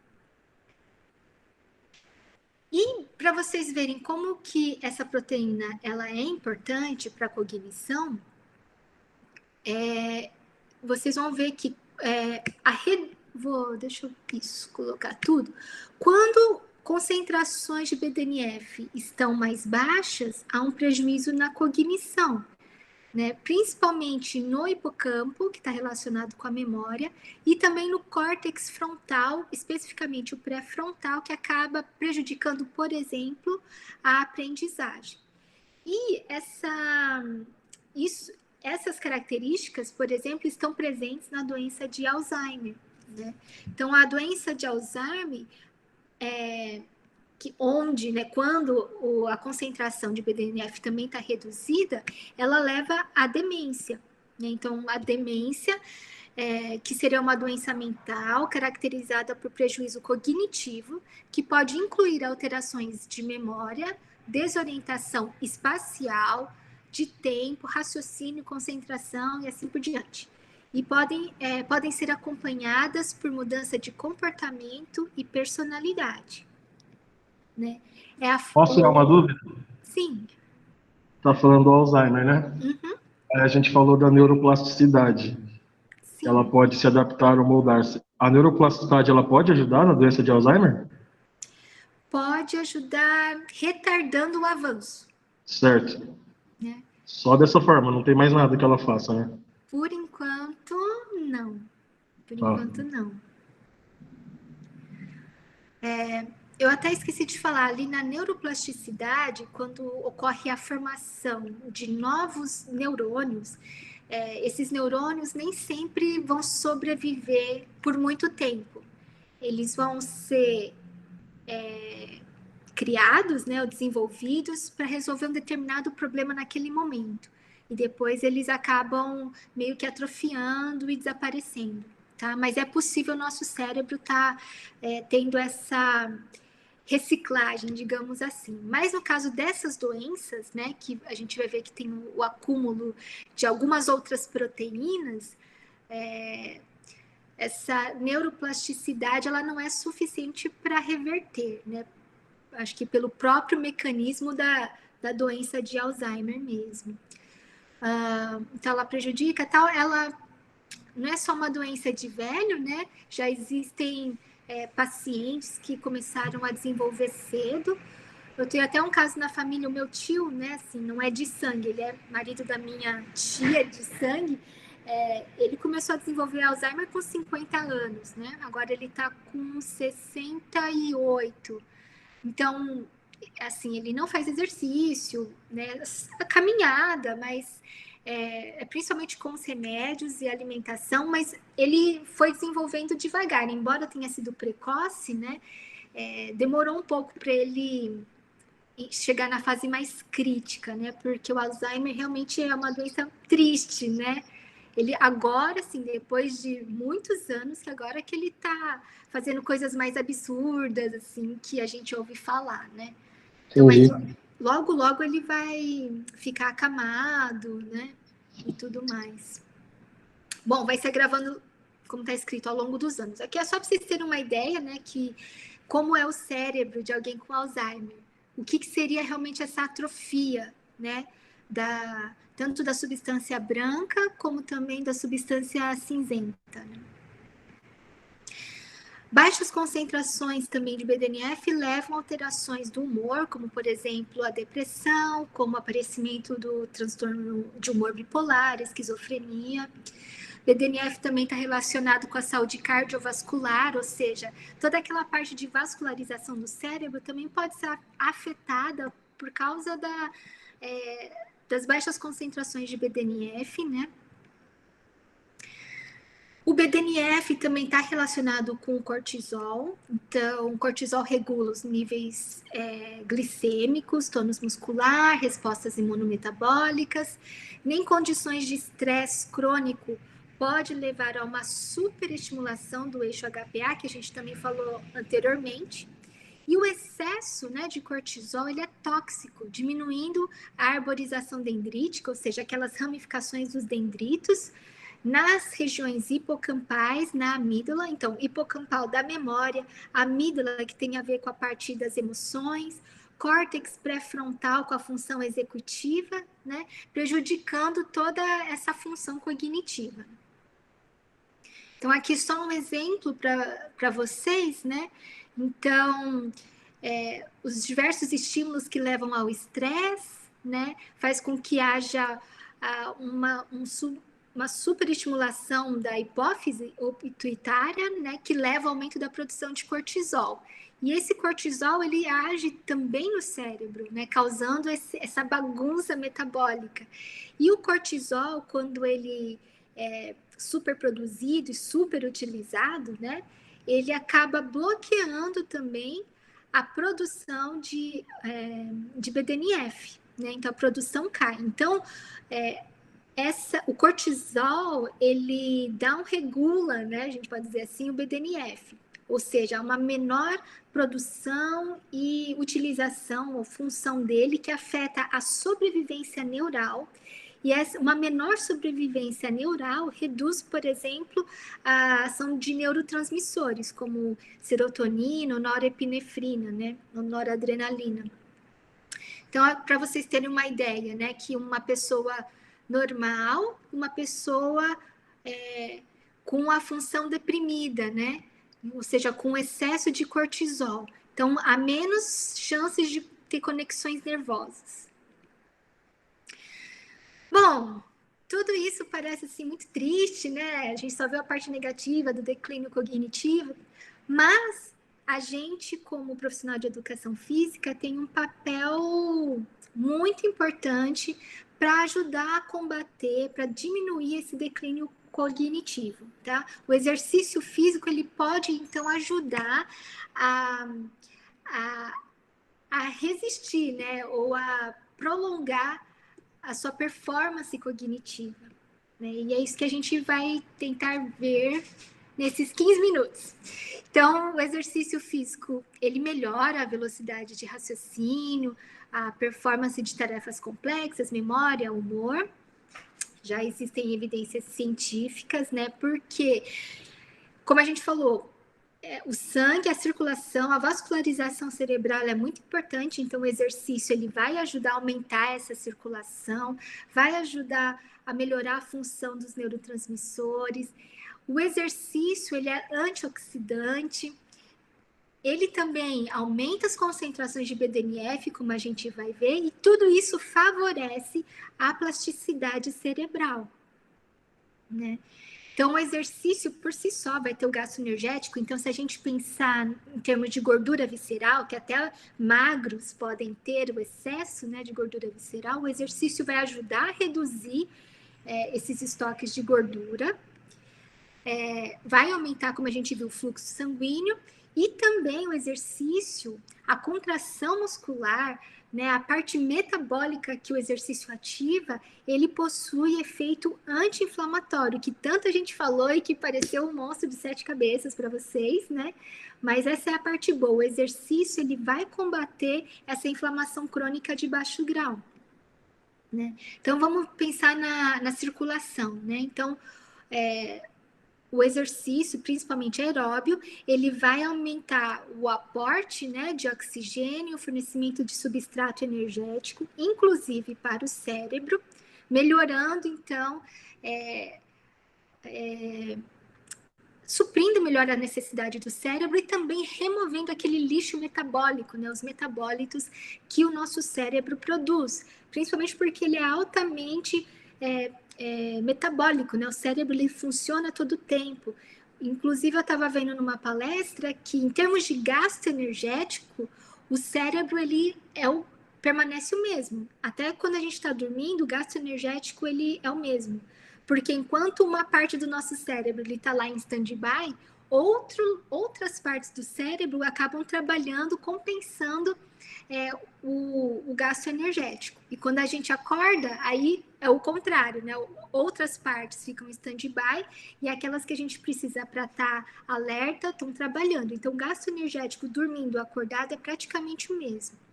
Então, a produção de lixo metabólico, né, dos neurônios acaba sendo grande, então é necessário que haja esse fluxo sanguíneo. Em relação aos neurotransmissores, né, o exercício ele aumenta a temperatura e esse aumento de temperatura leva a uma maior permeabilidade da barreira hematoencefálica, que é aquela barreira que protege o nosso cérebro, né? Maior ação das catecolaminas, que é adrenalina, noradrenalina, as endorfinas. Espero que não dê pau aqui. E também a ação da dopamina. A longo prazo, né? Com exercício a longo prazo, o cérebro ele vai se adaptando e formando novas conexões, maior ativação cerebral na região pré-frontal, maior ação do IGF, né, que também ajuda na neurogênese, maior concentração de VEGF, que também é uma proteína relacionada à formação de novos vasos sanguíneos, a redução na liberação de cortisol, ou seja, vai prejudicar menos o hipocampo. Então, o exercício, ele favorece a neuroplasticidade por diversas vias. O Dani, eu posso... Não, pode continuar, só para... Eu vou, em uma das aulas, vocês já tiveram fisiologia do exercício, não tiveram? Já. Eu já. Beleza. O Renan já teve. Acho que eu te dei fisiologia do exercício, Renan, ou não? Bioquímica. Fisiologia não, né? Não, fisiologia eu fiz com a Argentina. Esqueci o nome dela. Josefina. Com a Josefina você fez. Isso.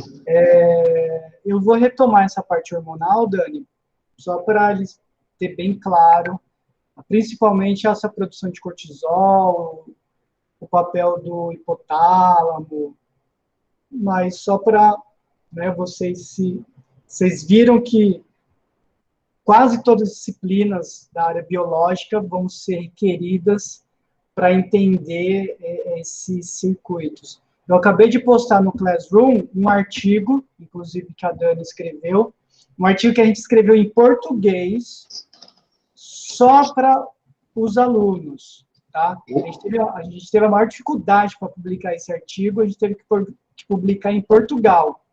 Nenhuma revista brasileira aceitou esse artigo. Mas está lá, eu já postei, que é uma leitura complementar. Desculpa, Dani, pode ir. Tranquilo. Vamos falar um pouquinho do efeito anti-inflamatório do exercício, que também vai estar lá naquele artigo, mas esse aqui é uma revisão, é meio antiga, né, já há 10 anos, mas ela é muito interessante porque apresenta essas características anti-inflamatórias que o exercício proporciona, né, esses efeitos anti-inflamatórios. Então, só um exemplo, né? O exercício, ele aumenta essa proteína chamada de interleucina 10. Essa interleucina 10, que é produzida, né, pelas células imunológicas também, principalmente, o desenho ali não está muito explicativo, porque diminui de tamanho aqui, né? Não é que as células diminuem de tamanho, eu quis dizer que elas diminuem a produção de proteínas pró-inflamatórias. Então, ao longo do emagrecimento, né, que foi o foco do nosso estudo, essa via pró-inflamatória ela é reduzida e a via anti-inflamatória é aumentada, né? E tudo isso vai permitir que haja uma redução, né, uma amenização da inflamação crônica de baixo grau. Né? Então, o exercício ele favorece tanto pelo emagrecimento, como também pela produção de citocinas anti-inflamatórias, né? Esse ambiente menos inflamado, né? Que aí contribui justamente pela menor concentração de ácidos graxos livres, melhora na resistência à insulina, redução nas concentrações de cortisol. Então, se eu melhoro tudo isso, eu melhoro também o ambiente do cérebro, né? E muda essa questão, em vez de ter neurodegeneração, atrofia, que leva ao prejuízo da função cognitiva, isso vai fazer com que haja uma neuroplasticidade, né? Ou seja, uma melhor reorganização do cérebro, que vai melhorar o desempenho cognitivo. Então, vocês entendem como que o exercício é importante? Né? Assim, e não só o exercício, mas o estilo de vida, o que você alimenta, né? Você evitar ficar muito estressado, evitar beber, evitar fumar, essas coisas, né? Vai permitir que você tenha uma melhor função cerebral, uma melhor desempenho cognitivo. E nesse processo todo, o BDNF ele tem um papel importante. Então, quando a gente fala de exercício, né, a gente vai focar principalmente no exercício aeróbio, tá bom? Que aqui a gente vai chamar de MIT, né, que seria o moderado contínuo, que ele é preconizado, ele é indicado, né, por exemplo, pelo American College, principalmente para redução e manutenção da massa corporal. Então, seria o padrão utilizado para quando recomenda para tratamento de doenças, né, que é o exercício moderado, realizado de forma contínua. E, de fato, existem vários estudos mostrando, né, que o exercício ele é capaz de aumentar, né, as concentrações de BDNF, de melhorar a plasticidade, né, e, por exemplo, nesse aqui com obeso, né, adolescentes também, feito na esteira, intensidade moderada, 3 vezes por semana, de 40 a 60 minutos, mostrou que o grupo controle, o grupo obeso e o grupo com diabetes, aqui, esse TG é de diabetes, após 12 semanas de exercício, foi capaz de aumentar as concentrações de BDNF em indivíduos obesos, que no início estava mais baixo quando comparado aos outros grupos. Então, 12 semanas foi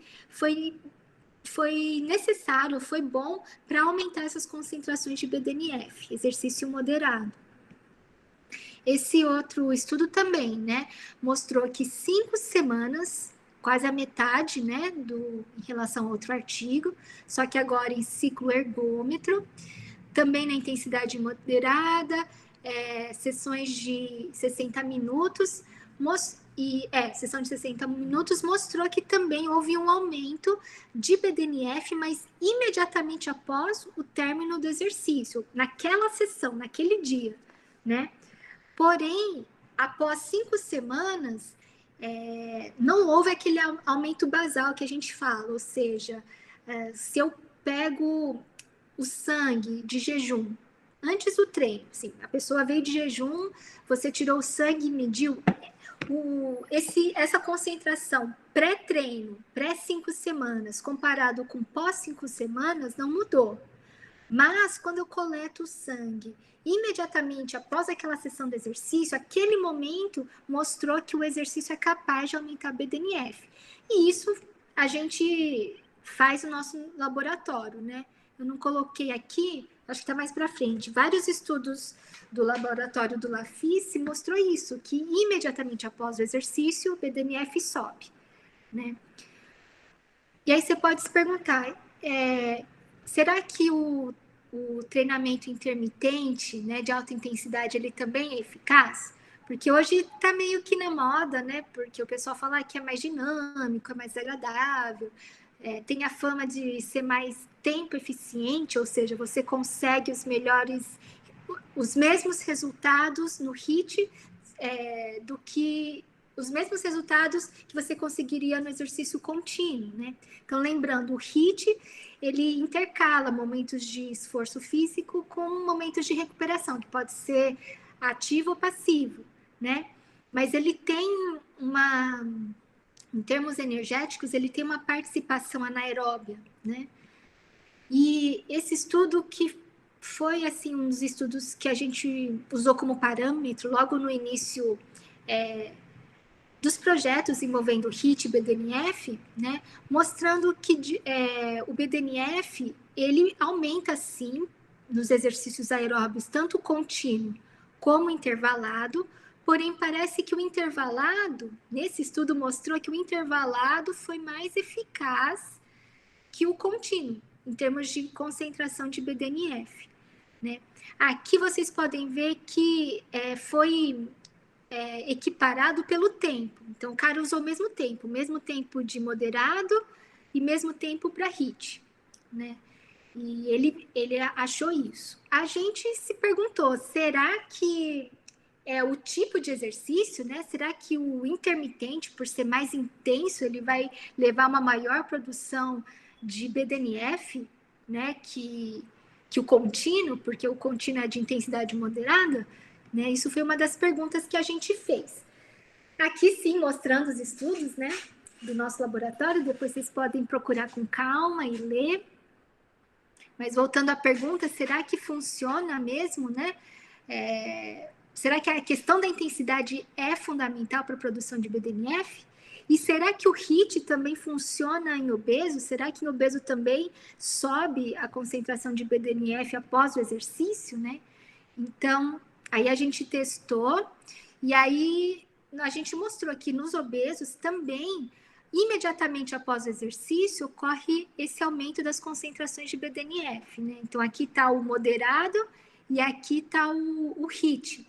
Embora o HIIT pareça que seja maior, sim, em termos estatísticos, eles são iguais, né? Então, podemos dizer que após o exercício físico, imediatamente após o exercício, tanto o moderado como o HIIT, eles aumentam a produção de BDNF.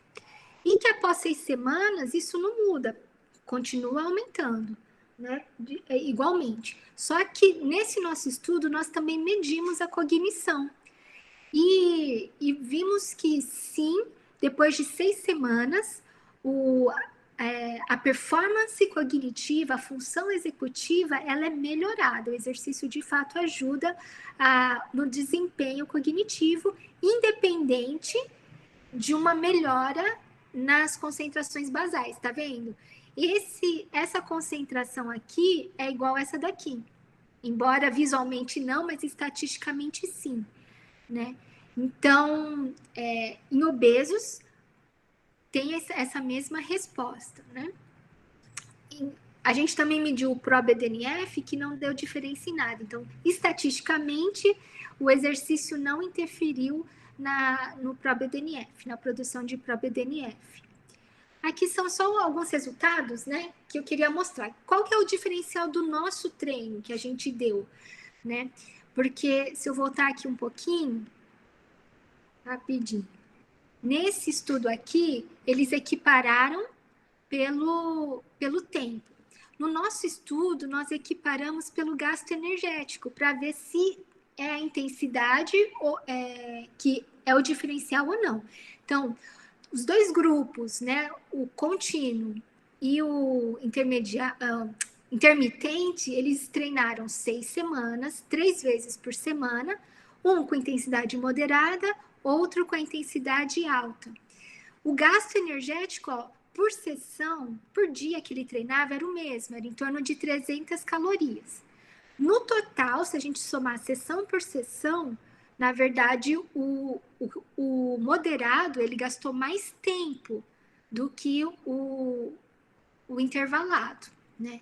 Só que os dois, eles produziram praticamente os mesmos resultados, né? Não teve diferença entre moderado e intermitente, né? Então, os dois melhoraram a aptidão aeróbia, os dois melhoraram a composição corporal, melhoraram o aspecto metabólico, os dois aumentaram o BDNF imediatamente após o exercício, os dois melhoraram a função cognitiva. Então, aí ficou a sugestão de que, provavelmente, o gasto energético da sessão pode ser um fator importante para ajudar na produção de BDNF e também para ter algum efeito na função cognitiva, tá? Isso. Então, o exercício físico... Oi? Posso fazer uma pergunta? Sim. Mas, na sua opinião, você acha, então, que é melhor escolher um ou outro, ou fazer um pouco de um e um pouco do outro? Tipo, intercalado mesmo. Sei lá, 2 vezes por semana. Nessa semana eu vou fazer 2 vezes o HIIT. Aí, os outros 3 dias eu vou fazer contínuo, mais moderado, mas um pouquinho mais de tempo. Aí, na outra semana eu inverter. O que você acha que funciona melhor? Depende do seu objetivo. Se o objetivo é manter o seu aluno, eu acho que você tem que diversificar o máximo que você puder, independente de realmente qual que é o melhor, né? Porque eu estou pensando assim, na população que eu estudei, que é obeso. A maior dificuldade é manter eles para fazer exercício, né? Como a gente viu, assim, indivíduos com obesidade, eles têm, por exemplo, um autocontrole prejudicado, eles têm um poder de decisão mais atrapalhada. Então, acho que o desafio para o meu paciente ou para o meu aluno é mantê-lo fazendo exercício que der. Que vai de aluno para aluno também. Talvez para um funcione o tipo do treinamento e para outro nem tanto, né? Exato. Entendi, Porque não obrigado. adianta você falar assim, então você tem que gastar 600 quilocalorias por sessão para ter uma melhora da função cognitiva. Mas seu aluno vai aguentar? Já é um gasto muito alto, né? Eu vejo nesses monitores, eu dou aula, eu faço estágio numa academia de CrossFit. Você vê a galera se monitorando, tem gente que sai do treino e posta que gastou 800 calorias em 1 hora. Eu acho que isso aí é mensurado errado, não é possível. Bom, eu não sei, né, o tipo de intensidade que é, ou a carga que ele carrega, e eu não sei o tempo, né, que é dessas sessões, mas se for muito extenuante, pode ser que ele tenha uma maior produção de BDNF. Eu acho também que o que acontece nesses monitores é que, assim, por exemplo, o treinamento é de alta intensidade. Aí, por exemplo, tem um WOD, né, que a gente chama de workout. E o cara faz durante, sei lá, um rap de 20 minutos, fica fazendo o máximo em 20 minutos. Mas será que isso aí também não contabiliza o descanso? A parte que ele não está fazendo exercício, mas ele também não está terminando a atividade. Só um intervalo que vai diminuir um pouco como posso dizer, a exigência do metabolismo e depois aumenta de novo. Mas será que ele não continua contando como se a atividade estivesse sendo feita até mesmo numa pequena pausa? Ah, sim, porque por mais que a pessoa esteja parada, quer ver? Deixa eu tentar voltar aqui. Tá vendo? Nas pausas, tem o metabolismo anaeróbio trabalhando, né? Sim. Então, tá tendo, sim, o metabolismo, entre aspas, tá ativo, mesmo que a pessoa não esteja fazendo exercício. Deixa eu fazer uma pergunta, já passou, acabou o meu tempo. Eu termino por aqui? Não, acabou o seu tempo, mas acho que você tem mais slide para mostrar? Um pouquinho só, já estou no final. Não, pode continuar. A gente começou um pouco mais de 4:10. Você tem um tempinho. Tá, já estou acabando. Márcio, eu tirei sua dúvida? Entendi sim, professora. Obrigado, viu? Nada. Então... 4:10 não, 2:10. 2:10, entendi. Então, enfim, aqui, isso. Então, o exercício, ele é capaz, então, de aumentar, principalmente o exercício aeróbio é capaz de aumentar o BDNF, né, a concentração sanguínea, o exercício também induz o hipocampo a produzir o BDNF, e o exercício, pela própria contração do músculo esquelético, ele vai produzir uma proteína identificada como FNDC5, que é uma precursora de uma outra proteína chamada irisina. Essa irisina produzida no músculo esquelético, ela vai ser lançada na corrente sanguínea e vai chegar no sistema nervoso central e vai provocar a produção de mais BDNF. Por isso que isso é uma via, né, pelo qual o exercício aumenta a produção de BDNF no cérebro, tá? Uma outra via que incentiva a produção de BDNF é pela via do IGF-1 também.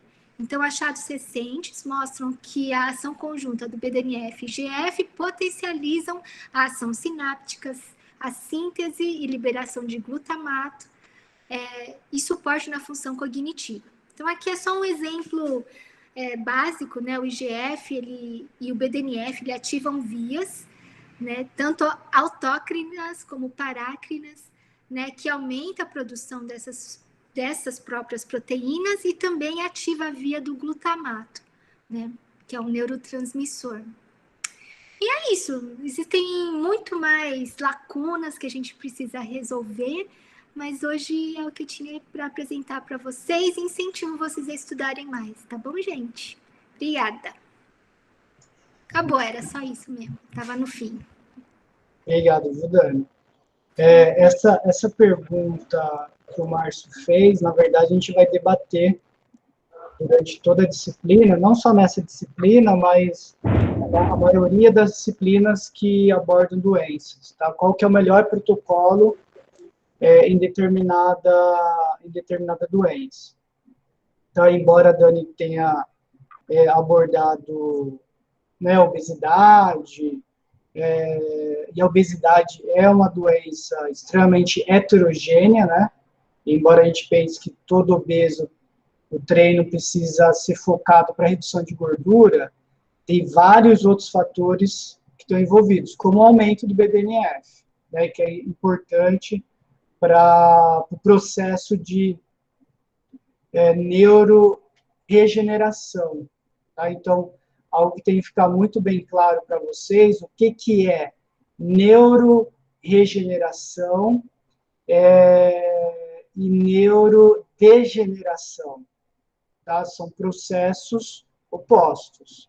Tá? Regenerar e degenerar, né? Porque está envolvido com essa plasticidade do sistema nervoso central. Tá? Então, todo o circuito que a Dani mostrou, ela mostrou, né, a sinapse, como que ocorre o aumento do influxo de cálcio, que isso vai favorecer a ativação de fatores de transcrição gênicas mediado pela camodulina. Então, isso, eu falo assim, nossa, mas por que eu tenho que saber isso? Tá? Quando a gente começar a pegar as bulas de remédio, exames bioquímicos, que esses pacientes geralmente vêm para a gente tem um exame bioquímico e ele tem que falar, olha, dona Fernanda, estou tomando esses remédios. Então, com os exames bioquímicos e com a bula do remédio, você tem que saber qual que é a etiologia da doença, como que está sendo o tratamento farmacológico e como que você vai adotar um programa de treino para interferir, né, para entrar nesse contexto, né, porque é uma abordagem não farmacológica. Tá? Então, por isso que precisa entender mecanismos intracelulares no qual a doença está sendo agravada, para a gente entender como que, eu vou fazer um HIIT, eu vou fazer força, eu vou fazer moderado, eu vou fazer um funcional, o que eu vou fazer com o meu aluno? É importante ele fazer exercício, mas como que é a estrutura desse exercício? Volume, intensidade, tipo, membro superior, membro inferior, né?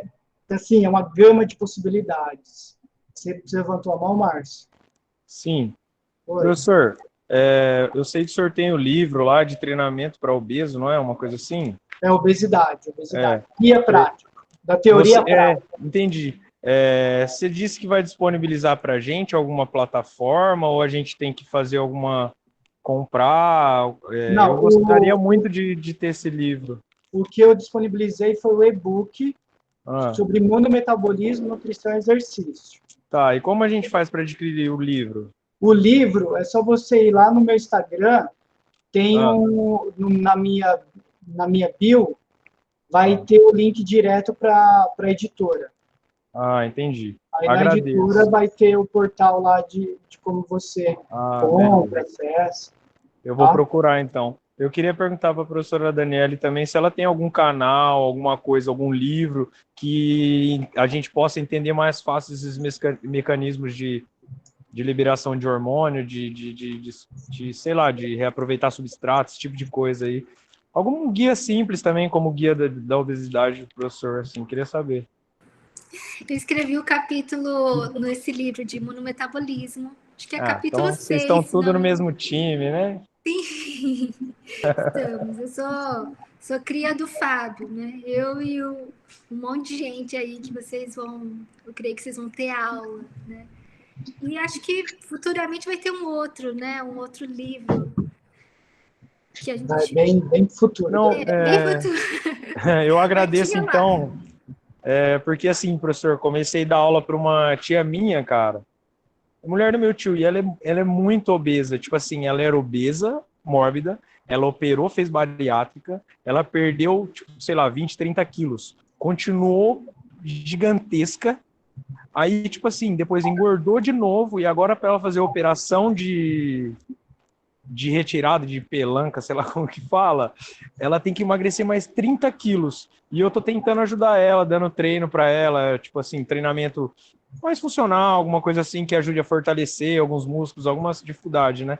Ela precisa perder mais 30 quilos e é difícil. E quando eu fui procurar exercícios, exemplo, atividades para esse tipo de público, eu vi que tem muito pouco. Aí eu já fiquei encanado em perguntar para o professor como comprar o seu livro, porque, cara, muito difícil de achar, assim, diretrizes de treinamento para obeso mórbido mesmo, muito obeso. Mas é isso. Não, você pode procurar lá que esse livro é um guia, ele não tem receitas de treinamento, ele vai te dar o background teórico para você aplicar na prática. Não, entendi, massa demais. Eu já venho me adaptando, né, com as coisas que acontecem, né? Mesmo sem saber muito, eu tenho procurado atender da melhor forma. Tem sido satisfatório, mas assim, uma pessoa nessa condição, o resultado ele é meio lento, né? porque ela apresenta várias fragilidades. Por exemplo, ela não consegue fazer um exercício no chão. Ela consegue, mas se ela deitar no chão e eu passar um em pé, isso demora muito a transição desse deitar no chão, no colchonete, ficar em pé, voltar. Então, eu estou tentando me adaptar de acordo com o que eu acho, mas tá legal. Estou gostando do desafio. Obrigadão, viu, professor? Obrigado, professora. Pessoal, então desculpa, Dani, só relembrando, leiam um e-book, eu acabei de postar um artigo de revisão que aborda um pouco o que a Dani discutiu, e na semana que vem eu vou mandar um e-mail notificando, a nossa aula vai ser 1h30 com a professora Ana Maria Teixeira, tá bom? Sistema imunológico e exercício físico. Qualquer outra dúvida, vamos conversando pelo Classroom. Dani, pode... Eles leem o artigo em inglês? Eles vão ler, já me pediram aqui, que o João falou que tá doido para ler um artigo para mim. Inglês. Eu estou baixando o seu artigo, Dani, para mandar para eles. Ah, tá. E tem aquele do CPD, né? CPD é aquele... Esse mesmo, não o último, o penúltimo de revisão, esse que eu vou postar no Classroom. Que é de função cognitiva, né? De obesidade. Exatamente. Gente, obrigada, viu, pela oportunidade, Fábio. Obrigada a vocês pela paciência em ouvir. Espero ter contribuído aí com alguma coisa. Eu vou interromper a gravação. Interromper a gravação. Para quem que ela vai? Ela vai para o Rodrigo. Rodrigo, depois você posta para a gente